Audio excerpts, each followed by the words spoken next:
Matagal ng bahagi ng Philippine entertainment industry si Mels Ocampo, pero nitong mga nakaraang taon, mas lalo siyang nakilala at napansin dahil sa kanyang naging papel sa Itbulaga.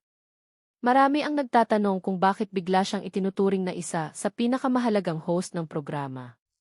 Para sa ilan, isa lamang siyang dating child star na nabigyan ng panibagong oportunidad. Ngunit kung susuriin ang kanyang naging paglalakbay, makikitang ang kanyang kasalukuyang posisyon ay bunga ng maraming taon ng karanasan, matinding pagsubok, at unti-unting pagbuo ng tiwala ng publiko. Bata pa lamang si Meles ay nakilala na siya sa telebisyon. Isa siya sa mga naging paboritong child stars ng kanyang henerasyon, lalo na sa mga comedy at family-oriented shows. Dahil maaga siyang nagsimula sa industriya, natuto siyang humarap sa kamera, makisama sa mga veteranong artista, at umarte sa iba't ibang klase ng papel. Sa murang edad pa lang, sanay na siya sa presyo ng live tapings, memorization ng scripts, at pakikisalamuha sa malalaking production teams. Habang lumalaki siya, hindi niya piniling umasa lamang sa kanyang kasikatan bilang child star.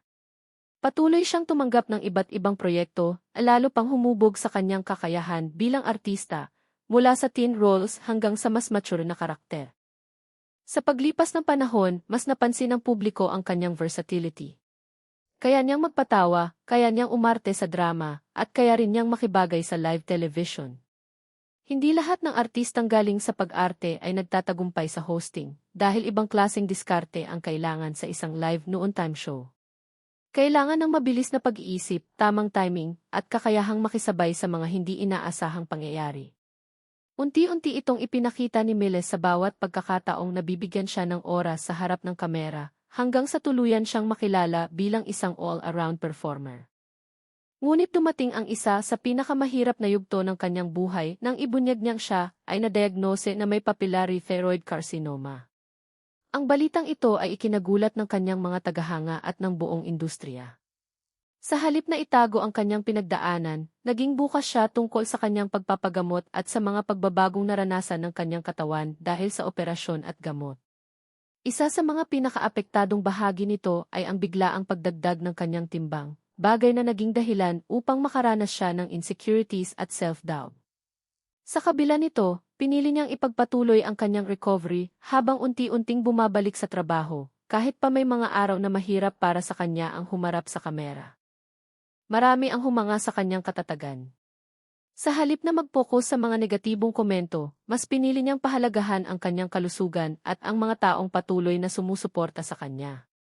Naging inspirasyon din para sa marami ang kanyang pagiging bukas tungkol sa mental at emotional challenges na dulot ng kanyang kondisyon. Ipinakita niyang normal lamang na dumaan sa panahon ng pag-aalinlangan, pagod at takot, ngunit posible pa ring bumangon at magpatuloy. Sa bawat update niya tungkol sa kanyang recovery, mas lalo siyang minahal ng publiko dahil sa kanyang katapatan at pagiging totoo.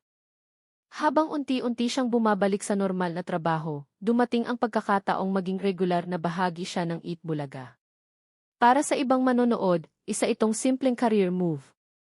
Ngunit para sa mga matagal nang sumusubaybay sa kanya, ito ang nagsilbing simula ng isang bagong kabanata sa kanyang karera. Mula sa pagiging aktres, mas nakita ng publiko ang kanyang kakayahan bilang television host na kayang humawak ng live audience at makipagsabayan sa mga veterano sa industriya. Isa sa pinakamalaking dahilan kung bakit naging mahalaga ang kanyang papel sa programa ay ang kanyang natural na personalidad.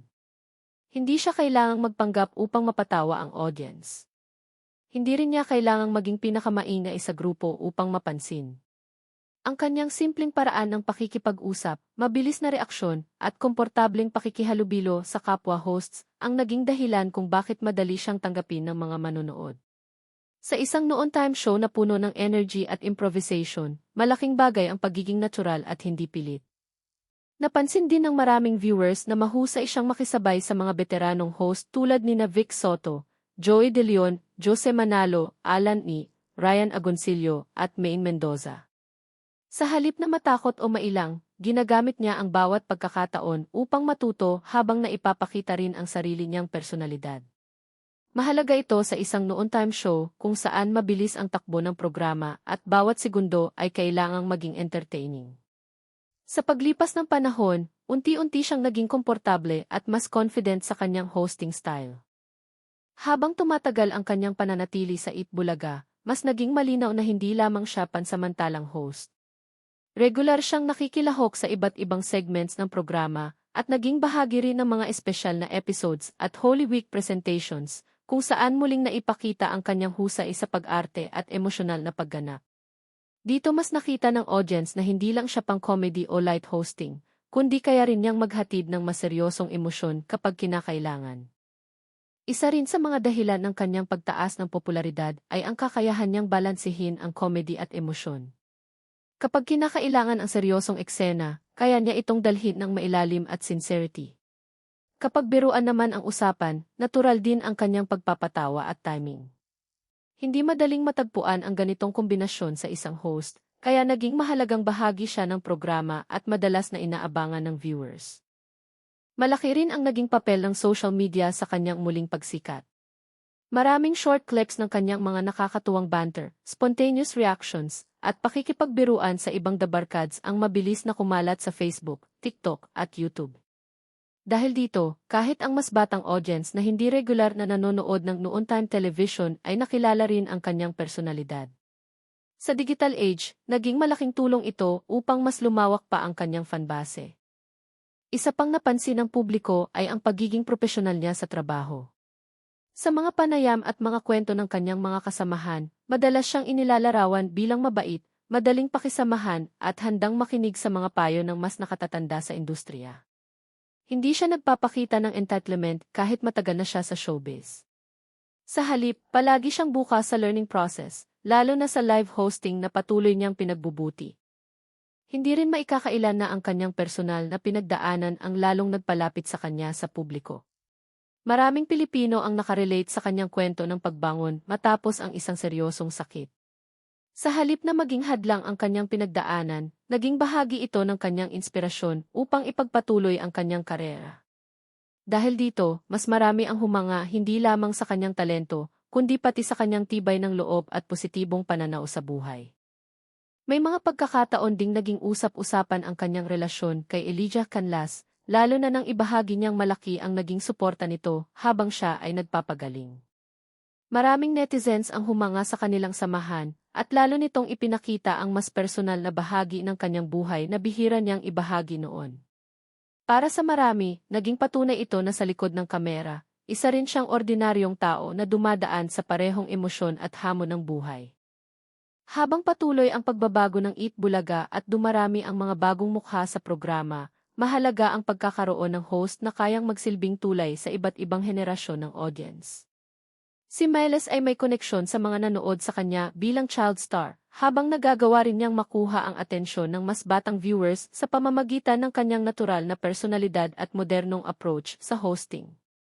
Isa siyang uri ng host na kayang mag-connect ng nostalgia at bagong energy sa iisang programa. Hindi siya umaasa sa kontrobersya upang manatiling relevant. Ang kanyang pangalan ay kadalasang pinag-uusapan dahil sa kalidad ng kanyang trabaho, sa kanyang mga performance, at sa kanyang positibong pakikitungo sa mga tao. Sa panahon kung saan mabilis kumalat ang negatibong balita, naging kakaiba ang kanyang imahe dahil mas nakilala siya sa sipag, dedikasyon, at pagiging totoo sa sarili. Kapag pinagsama-sama ang lahat ng ito, madaling makita kung bakit itinuturing na ngayon si Miles Ocampo bilang isa sa pinakamahalagang host ng Eat Bulaga. Hindi ito nangyari sa loob lamang ng ilang buwan.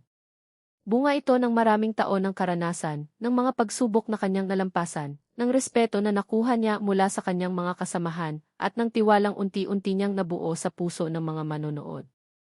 Habang nagpapatuloy ang kanyang paglalakbay sa telebisyon, marami ang naniniwalang mas marami pa siyang maipapakitang talento, mas lalalim pa ang kanyang impluwensya, at mas malaki pa ang magiging ambag niya sa programa sa mga darating na taon.